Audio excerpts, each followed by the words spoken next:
ماشي. هطلع معاكم البداية بتاعته عشان تشوفوها. هاخد طبعا هما برضو ال3 خرزات بتوعي الغامقين، بس خلي بالي بقى عشان خاطر ايه، الغرزة اللي جاية هيبقى مشترك معايا فيها واحدة غامقة من فوق برضو كده اهي. عايزة تعدي زي ما وريتك ما بين الصفوف ما بين الخرز، عدي نعدي عشان نمشي بطريقة واحدة، محدش فينا يطلع اهي. اللي جاية دي اهو مثلا اهو، انا قلت لو انا بقى انا خلصت الصف بتاعي، لان الفيديوهات انتوا عارفين طبعا بتاخد وقت كتير، فانا بصوبها هخلص الصف وهقوم ممليهولك خطوه خطوه، هتمشي على الخطوه اللي انا بقولك عليها. هقول هاخد واحده غامقه في واحده فاتحه، ادي واحده غامقه في واحده فاتحه، بس انا على اساس ايه هقولك كده؟ ان انا عارفه ومتاكده ان انتي الفتله بتاعتك طالعه من فوق، مش طالعه من تحت مره وطالعه من فوق مره. الطريقه الرباعيه العاديه انتوا عارفين انها بتلف كتير حوالين الخرز. يبقى انا اول مربع عندي عملته غامق، ما مش داخل فيه اي الوان. تاني مربع عندي لا، فيه خرزايه من فوق غامقه وخرزايه من جنب فاتحه كده. يبقى انا هنا انا في الصف ده تمام. انا طبعا ببقى معلمه بايدي اهو انا وصلت لحد فين. ببص انا اهو يعني، خليني انا عملتهم الخرزتين الغامقين تمام، امشي معاه كده كله فاتح. يبقى هعمل زي الصف اللي تحت، اجي عند الخرزايه اللي هي البيضه دي ماشي، وبقوم عامله الاتنين غامقين واكمل غامق، واجي اوصل عند البيضه التانية بعمل اللي يعني اعمل اللي فوق غامقه واللي نازله في الجنب هي اللي فاتحه تمام. انا ببدا ايه، اوسع. هنعمل الدور، احنا كده عملنا ال 12، ده الدور ال 13 هنعمله بنفس الطريقه. هكمل الصف بتاعي ابيض لحد ما اوصل هنا، هحط الخرزتين غامقين، هكمل الصف بتاعي غامق، هوصل هنا هحط واحده غامقه وواحده فاتحه، واكمل الصف بتاعي وباجي هنا في دي البيضه هحطها من فوق. طبعا هي هتبقى نازله معايا كده، هحط الاتنين غامقين، وبعد كده هقفل الصف بتاعي بالاتنين الغامقين. الفتله من تحت انا هطلعها من فوق، واخلي بالي لان الصف اللي جاي انا هدخل لجوه واحده، يعني هنقص واحده. احنا نعمل بس الصف ده نكمله، وازاي اوريكم ان احنا هنخش لجوه. وهستنى انكم تقولوا لي يعني اقرب ناس بسرعه تشوف الفيديو عشان تقول لي نكمل بنفس الطريقه ولا انهي طريقه الافيد ليكم. خلصت الصف اهو، بس انا حبيت اوريكم برضو النهايه بتاعته. طبعا المفروض ايديكم ماشيه بالطريقه دي اهي. هنحط الخرزتين من تحت. انا قلت الصف الجديد اللي احنا هنعمله احنا هنشتغل، هنسيب واحده وهنشتغل على التانية كده. انا هاخد ادي الطرف اهو ماشي، مش هعمل عقده بقى هنا، انا هنزل في الخرزايه لتحت وامشيها اهي. انا الطرف التاني اهو انا ما جيتش جنبه اللي هو واقف فوق ماشي، وهمشي الطرف اللي هو كان بره واطلعه من الجنب تمام. بقول فتلتين معايا كده طالعين لفوق، بس طبعا مش معديين من الخرزايه، لا هما معديين من تحت. هطلع طرف اعديه من الناحيه اليمين، واخد الطرف التاني اعديه من الناحيه الشمال كده. كده بقول فتلتين عندي طلعوا منين؟ من تاني خرزايه اهمت. يبقى انا هحط الخرزتين في الفتله اللي من تحت ماشي، وهلف وانزل بيها من الفتله من الخرزايه الغامقه، وبعدين هعديها من الفتحه للفتحه، وبعدين هطلعها تاني من الحمرة التانية او من الغامقه التانية، والطرف اللي كان عندي فوق هعديه بس يا دوبك كده من بره لجوه الخرزايه الغامقه، والف بايدي الشغل بتاعي واشوف انا الباترونه عندي. المفروض انا عملت دي كده، احنا خلصنا الصف ده كده خلاص خلص. ادي الخرزتين همت اللي هم دول، هبني عليه اول حاجه اهي. اول 3 خرزات عندي غامقين، انا كمان عايزه اوريكم الناس اللي هي ما كانتش موجوده معانا في ان احنا ازاي نقفل فتلتين من غير ما نربط عقد ومن غير اي حاجه، والناس اللي هي يعني لسه جديده معانا، وفي ناس طبعا الحمد لله عرفت ازاي تعمله. بعد كده انا الصف عندي هنا هو ببص عليه ماشي زي اللي تحت، هاجي هنا عند البيضة دي وهعمل الاتنين الحمر واكمل بقيته احمر لحد ما بوصل عند دي، بحط واحدة حمرا من فوق وواحدة بيضة من الجنب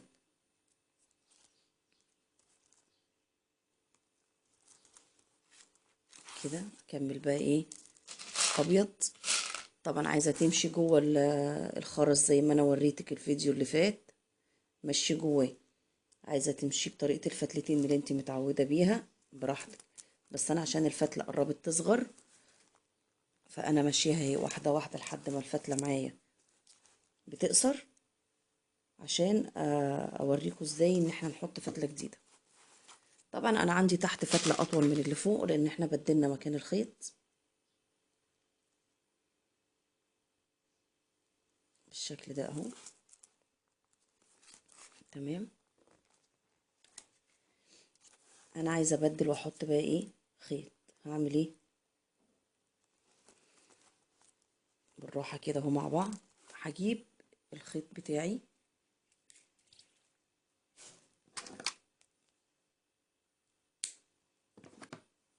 اهو ماشي، هعديه من الخرزاية اللي واقفة واللي نايمة. تمام. ده لان الخيط معايا رفيع فمساعد يعدي من العقدة.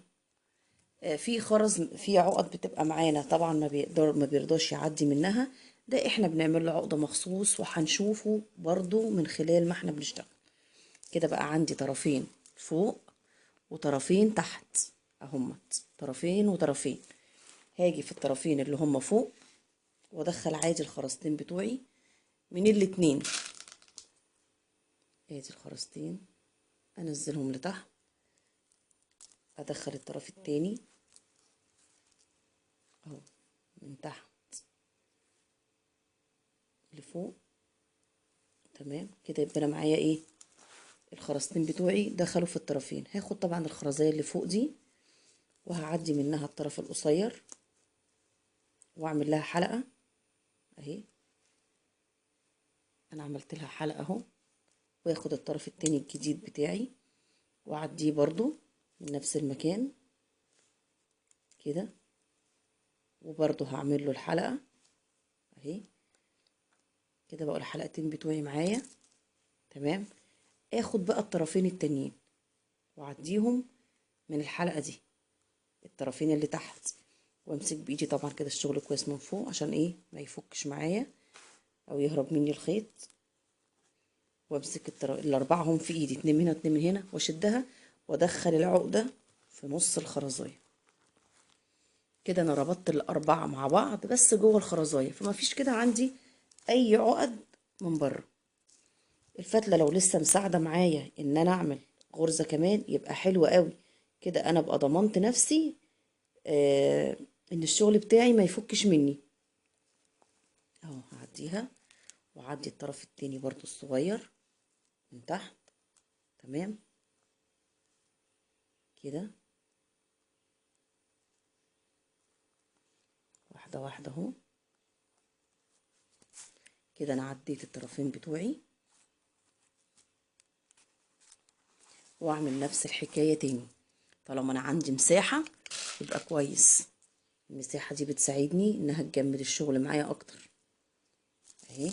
هنزلهم لتحت واعدي الفتلة القصيرة، ما انا ما سيبهاش تبقى صغنطوطة قوي لا عشان اعرف اتحكم برضو ايه فيها اهي. واجي في الخرزاية اللي فوق زي ما بنعمل العقدة عادي، هعدي اهو الطرف القصير، اخلي بالي بقى لان الطرف ايه بدأ يقصر خالص، واخد الطرف التاني واعديه برضو واعمل الحلقة التانية بالشكل ده اهو، واسحب الخيط اخلي الحلقتين هما قد بعض، واخد الفتلتين التانيين اللي تحت هما وهعديهم من الحلقتين بالراحة كده. امسك الناحية التانية الفتلتين عشان القصيرة ما تهربش مني اهي، واسحب الخيط بتاعي واطلع بالعقدة في نص الخرزاية كده. انا اطمنت الحمد لله ان انا جمدتها. اقص اهي الزيادة تمام. ادي دي الزيادة، طبعا دي هي طويلة انا ممكن اشتغل بيها يعني تفضل ماشية معايا مش مهم، يبقى انا شغالة بطرفين من تحت مفيش مشكلة. تمام اهي. عايزة تقصيها من هنا قصيها، عايزة تسيبيها شوية سيبيها، هي كده او كده مش هتضر معاكي بحاجة. كده بقى معايا الطرف اهو فوق. اخد الخرزتين الفاتحين وهعديهم اهو من هنا عشان انا عديتها اهي من الاتنين، وهعدي من اول خرزاية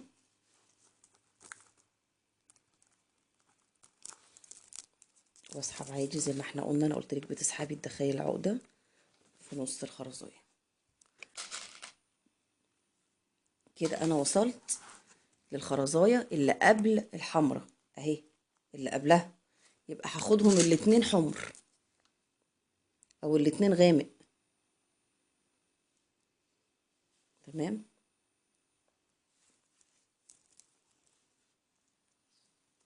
وهعدي الخيط معايا من تحت اهي.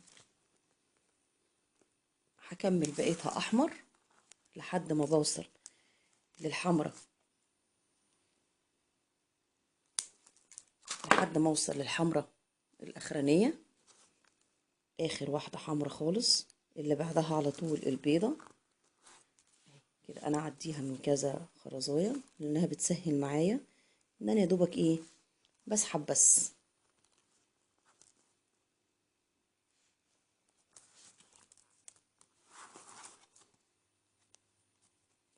تمام. اشتغل غامق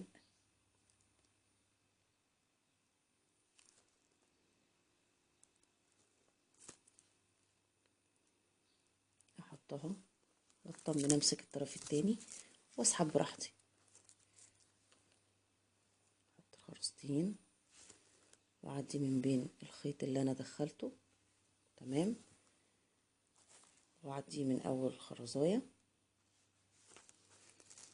واطمن ان انا ماسكه الطرف التاني واسحب.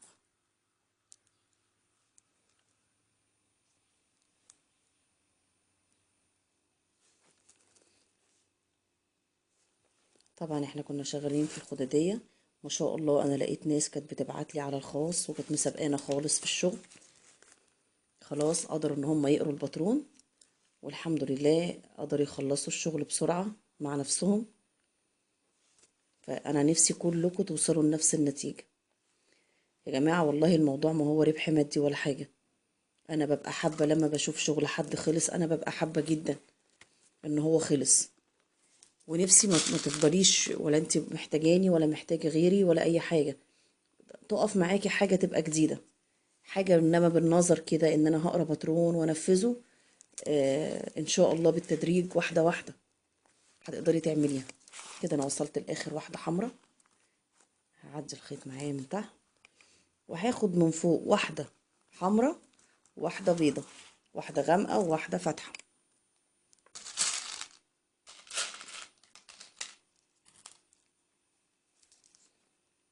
واحده غامقه واحده فاتحه. تبصي تلاقي انا بشتغل طول الصف، هتلاقيني انا عملت لك كذا طريقه وهي في ايديا، مره بحلقه ومره معديها من تحت ومره يعني لازم تكوني عارفه كل حاجه. هنمشي نفس النظام لحد ما هنوصل لدي. اخر حاجه عندنا هي دي، هيبقى حواليها التلاته كلهم بتوعي، يعني المربع كله الاربعه هيبقى اللون الغامق تمام. تمام احنا هنعمل الصف مع بعض. ادي 1 2 3 4 5 6 7 8 9 10 11 12 13 14. نشتغل مع بعض الصف ال15. المفروض دي ادي شكلها اهي قدامنا اهي، اهي عشان لو حد متلخبط في حاجة ممكن يبص لشكلها. الصف ال15 خلاص احنا كده عرفنا اول بداية كل صف معانا هو اللون الغامق. تمام.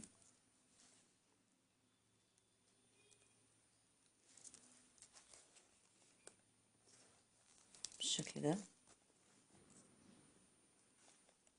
هفضل شغالة زي الدور اللي تحت، بس الاختلاف ان انا مش هعمل التوسيع. الصف اللي معايا ده مفهوش توسيع اللون الغامق، لا هيبقى في نفس المستوى بالظبط بالشكل ده.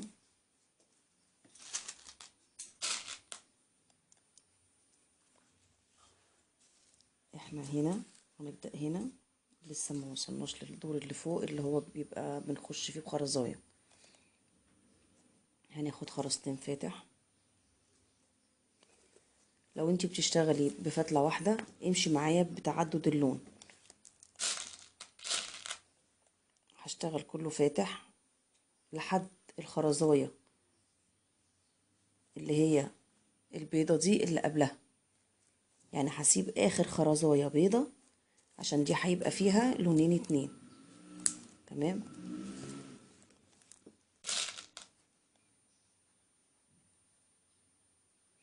اللي واقفة معاه الغرزة دي يحاول يا جماعة، يعني انتوا لما جيتوا اتعلمتوا من البداية خالص اكيد كان صعب بالنسبة لكم مسك الابرة والخيط وانك تلفي حوالين بالغرزة الرباعية بفتلة واحدة، اكيد.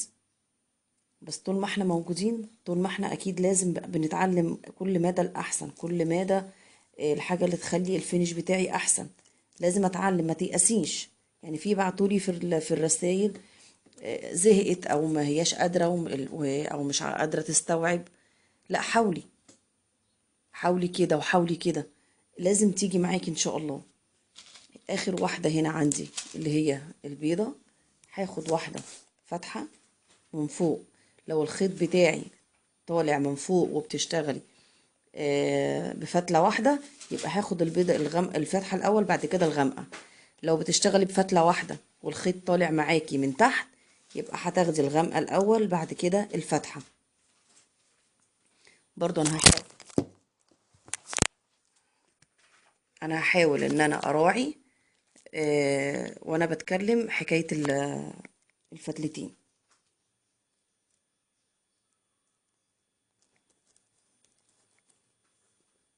بالشكل ده.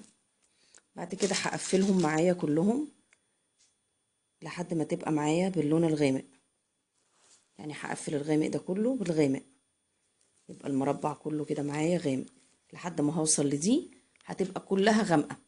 تمام. وهكمل عادي اللون الفاتح بتاعي لحد ما بوصل للاخر وبرضه بقفلها باللون الغامق بالراحة كده مع بعض.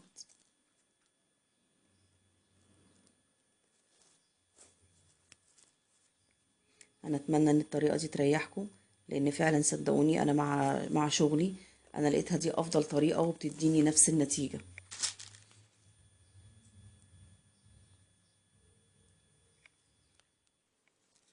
كده انا عملت الاحمر، قفلته لحد ما تبقى بقيت المربعة كلها حمرا. هكمل بقية الشغل بتاعي باللون الفاتح.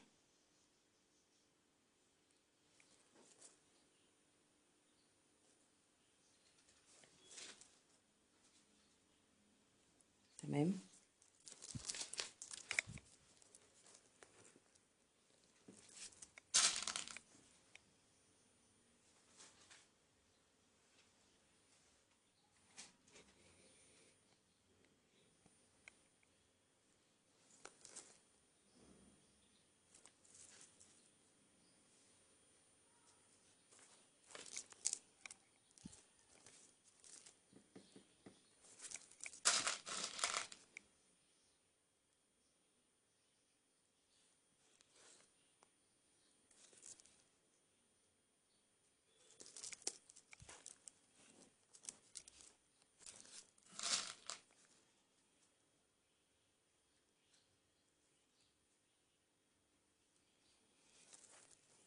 بالشكل ده. طبعا باجي في اخر مربعة بيضة او في اخر خرزاية بيضة منساش ان انا احط الخرزايه الغامقه والفاتحه. الغامقه بتبقى دايما اللي هي واقفه، الفاتحه هي اللي هتبقى معايا من فوق. يعني لو انت شغاله بفتله واحده والخيط بتاعك طالع من فوق هتحطي الفاتحه الاول بعد كده الغامقه، ولو الخيط بتاعك طالع من تحت هتحطي الغامقه الاول بعد كده الفاتحه بالشكل ده اهو. كده انا وصلت للاخيره. هقلب الشغل بتاعي عشان اتجاه ايديا، واحط الخرزتين بتوعي الحمر او الغامق بالشكل ده. تمام. طبعا هحطهم في الفتله اللي هي طالعه من تحت، الفتله اللي طالعه من تحت عشان اطلع معايا الخيط لفوق،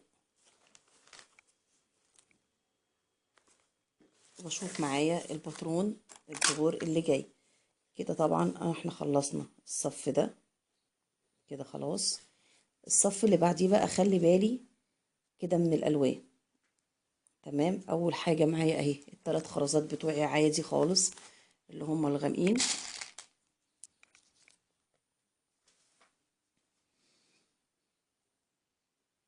ادي الثلاثه الغامقين.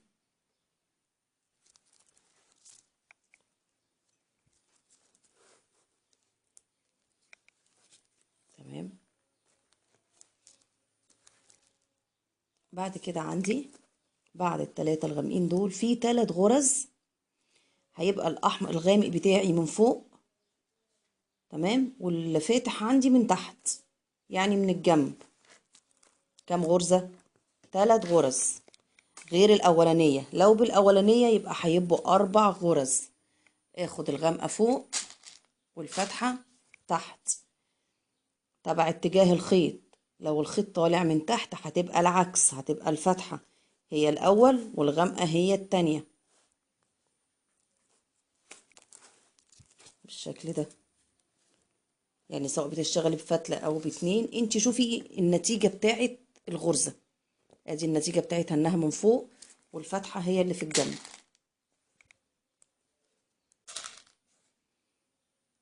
تمام.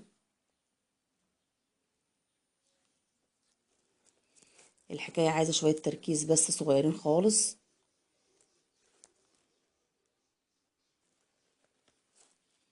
احنا قلنا كام واحده؟ 4 بالبدايه. كده احنا عملنا 3 هم في صف واحد. ادي 1 2 3. يبقى انا فاضل عندي الرابعه. ادي الرابعه.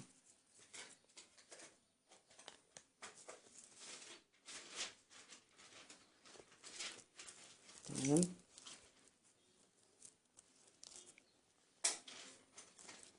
بعد كده عندي 1 2.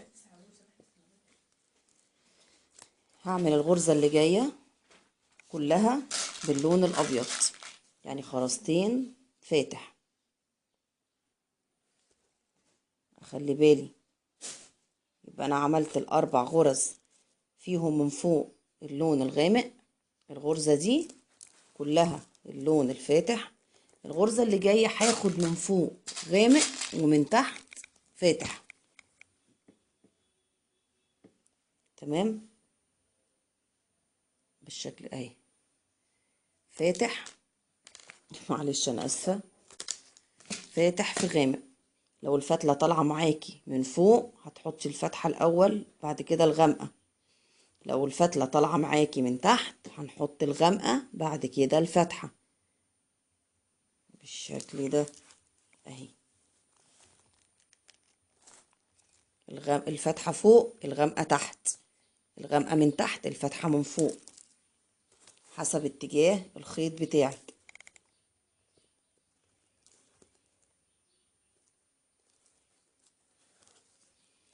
هكمل بقية الاحمر بتاعي او الغامق بتاعي لحد ما اقفل بيه الاحمر او الغامق بتاعي لحد نفس المستوى بتاعه.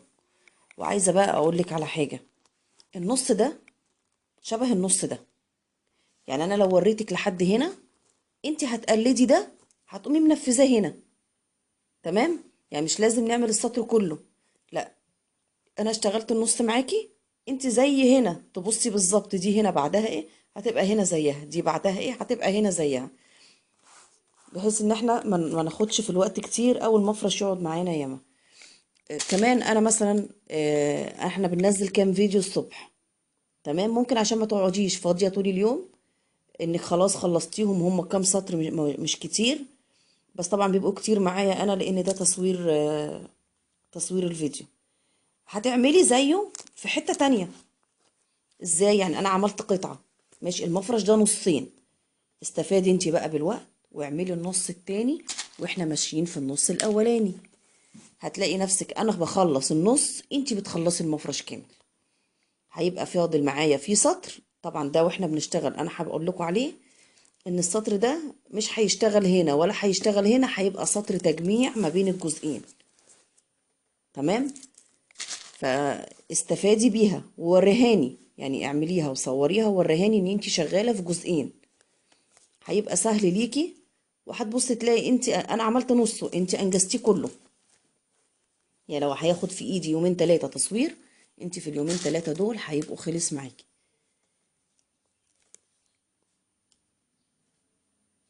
كده احنا شغالين اهو باللون الاحمر.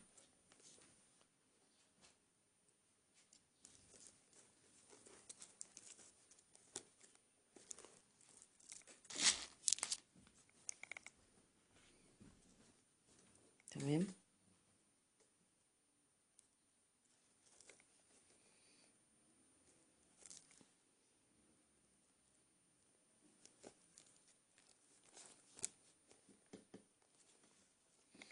انا عايزه الناس الجديده اللي معايا توصل لمرحله الناس اللي اشتغلوا معايا مره واتنين وتلاته، ان احنا بنصور الفيديو، او بس انا بشتغل الصف وامسك الصف بالتصوير واقول لهم إيه الغرزه دي كذا والغرزه دي كذا والغرزه دي كذا، بيحفظوا الارقام، رقم كل غرزه شكله ايه وهتبقى ايه، وما شاء الله عليهم بينفذوه. اللي تحس ان هي وصلت للمرحله دي تقول لي تمام يا ام ايه. كده اهو هكمل بقيه الصف بتاعي، هعمل غرزتين اتنين ابيض وبعدين اعيد نفس اللي انا عملته هنا، اقفلهم يبقوا معايا 4 غرز فيهم احمر من فوق 3، والرابعه اللي هي التقفيل بتاع الصف بتاعي. ادي الصف بالشكل ده. هنعمل الدور اللي بعد ده الدور ال17. كده اهو الجنبين الاتنين عندي زي بعض، هسيب اول مربعه، تمام، اول واحده اهي هسيبها، هشتغل على التانية وهنعدي الخيط زي ما وريتهولكوا قبل كده، وهاخد اول 3 عندي غامق، ادي 1 2 ادي ال3. نركز سوا. ال4 اللي احنا بنيناهم تحت دول اللي هما الغامقين ملناش دعوه بالاولانيه الاساس دي. ال3 اللي باقيين عندي، ال3 دول كلهم هيتقفلوا باللون الغامق، ال3 كلهم هيتقفلوا ايه باللون الغامق. يبقى انا كده اخدت اول مربعه معايا اهي قفلتها، ادي التانية، اعدي بالخيط من تحت ومن اول خرزايه، ادي التالتة،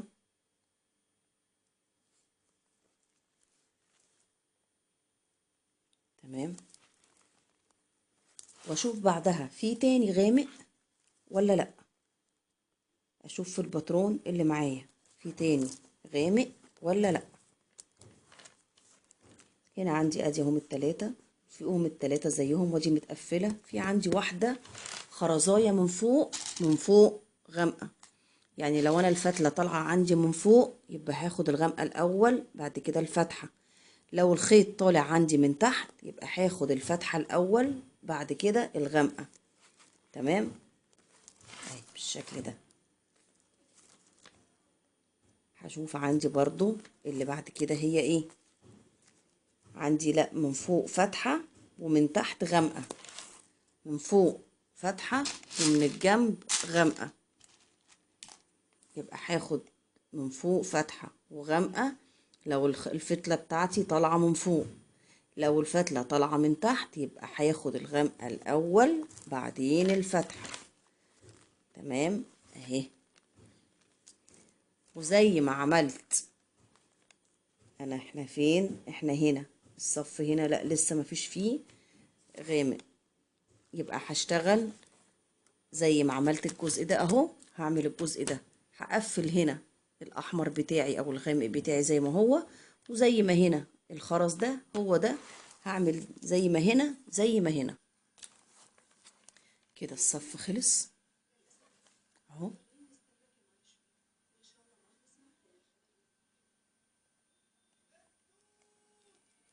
تمام،